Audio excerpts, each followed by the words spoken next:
ఒక్కసారి ఊహించండి, ఒకరోజు ఉదయం మీరు ఫోన్ తీసుకుని చూస్తే వాట్సాప్ పనిచేయడం లేదు, యూట్యూబ్ ఓపెన్ కావడం లేదు, గూగుల్ కూడా పనిచేయడం లేదు. మొత్తం ఇంటర్నెట్ ఒక్కసారిగా ఆగిపోయింది. ఇది సినిమా కాదు, ప్రస్తుతం ప్రపంచంలో జరుగుతున్న ఒక రియల్ డేంజర్. ఇరాన్-ఇజ్రాయెల్ వార్ వల్ల కొన్ని ప్రాంతాల్లో ఇంటర్నెట్ సర్వీసెస్ షట్డౌన్ అవుతున్నాయి. కానీ ఇక్కడ ఒక పెద్ద ప్రశ్న ఉంది. యుద్ధానికి ఇంటర్నెట్కి సంబంధం ఏమిటి? ఒక దేశం ఎందుకు ఇంటర్నెట్ని పూర్తిగా ఆపేస్తుంది? ఇది ప్రపంచానికి కూడా ప్రమాదమా?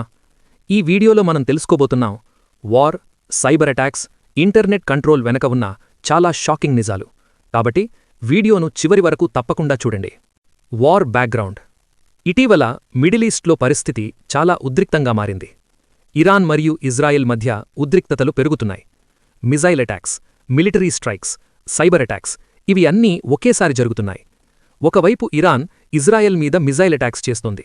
ఇంకోవైపు ఇజ్రాయెల్ కూడా ఇరాన్లోని కొన్ని మిలిటరీ టార్గెట్స్పై స్ట్రైక్స్ చేస్తోంది. దీంతో ఈ కాన్ఫ్లిక్ట్ సాధారణ యుద్ధం మాత్రమే కాదు, ఇది సైబర్ వార్ కూడా. ఇంటర్నెట్ ఎందుకు షట్డౌన్ చేస్తున్నారు? వార్ సమయంలో ఇంటర్నెట్ ఒక పవర్ఫుల్ వెపన్లా పనిచేస్తుంది. ఎందుకంటే ఇంటర్నెట్ ద్వారా మిలిటరీ ఇన్ఫర్మేషన్ లీక్ అవుతుంది, ఎనిమీ మూవ్మెంట్స్ తెలిసిపోతాయి, డ్రోన్ ఆపరేషన్స్ కంట్రోల్ చేయవచ్చు, సీక్రెట్ లొకేషన్స్ బయటపడవచ్చు.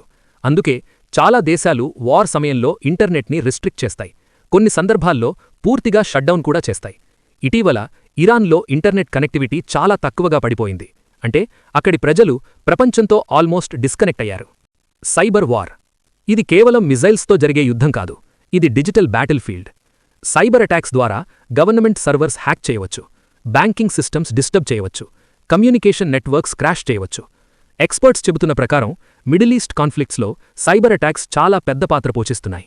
అందుకే గవర్నమెంట్స్ ఇంటర్నెట్ ట్రాఫిక్ని కంట్రోల్ చేయడానికి ప్రయత్నిస్తాయి. సాధారణ ప్రజలపై ప్రభావం. ఇంటర్నెట్ షట్డౌన్ వల్ల సాధారణ ప్రజల జీవితంపై భారీ ప్రభావం పడుతుంది.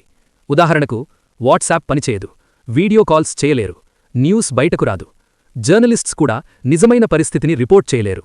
అంటే ప్రపంచానికి అక్కడ జరుగుతున్న అసలు పరిస్థితి తెలియకపోవచ్చు. Government internet control. కొన్ని దేశాల్లో ఒక స్పెషల్ సిస్టమ్ ఉంటుంది, దాన్ని నేషనల్ ఇంటర్నెట్ నెట్వర్క్ అంటారు. దీని అర్థం ఏమిటంటే దేశంలో లోకల్ వెబ్సైట్స్ మాత్రమే పనిచేస్తాయి, కానీ international websites Google, YouTube, Instagram ఇవి బ్లాక్ అవుతాయి. అంటే ప్రభుత్వం ఇంటర్నెట్ని కంప్లీట్ కంట్రోల్లో ఉంచుతుంది. Future danger. ఎక్స్పర్ట్స్ ఒక పెద్ద వార్నింగ్ ఇస్తున్నారు. ఫ్యూచర్లో కొన్ని దేశాలు గ్లోబల్ ఇంటర్నెట్ నుండి పూర్తిగా డిస్కనెక్ట్ అయ్యే అవకాశం ఉంది. అంటే ఒక దేశం తన ఓన్ ఇంటర్నెట్ సిస్టమ్, తన ఓన్ డిజిటల్ నెట్వర్క్తోనే పనిచేస్తుంది. దీంతో ప్రపంచంలో డిజిటల్ డివిజన్ కూడా ఏర్పడే ప్రమాదం ఉంది. Global internet risk. ఇంకా ఒక షాకింగ్ విషయం ఏమిటంటే ప్రపంచ ఇంటర్నెట్ డేటా అండర్సీ ఫైబర్ కేబుల్స్ ద్వారా ట్రావెల్ అవుతుంది. ఈ కేబుల్స్ సముద్రంలో వేల కిలోమీటర్ల పొడవుంటాయి. వార్ సమయంలో ఇవి డ్యామేజ్ అయితే ఏషియా, యూరప్, మిడిల్ ఈస్ట్ కొన్ని ప్రాంతాల్లో ఇంటర్నెట్ స్లో అవ్వచ్చు లేదా పూర్తిగా డౌన్ అవ్వచ్చు. కన్క్లూజన్. ఈ స్టోరీ మనకు ఒక విషయం చెబుతోంది. ఈ రోజుల్లో వార్ అంటే మిజైల్స్ మాత్రమే కాదు, వార్ అంటే cyber attacks, information control, internet shutdown. అంటే ఇది డిజిటల్ వార్. భవిష్యత్తుగా దేశాలు ఇంటర్నెట్ని కూడా ఒక వెపన్గా ఉపయోగించే అవకాశం ఉంది. ఇప్పుడు మీకొక ప్రశ్న. ఒకరోజు ప్రపంచంలో ఇంటర్నెట్ పూర్తిగా షట్డౌన్ అయితే మన జీవితం ఎలా ఉంటుంది?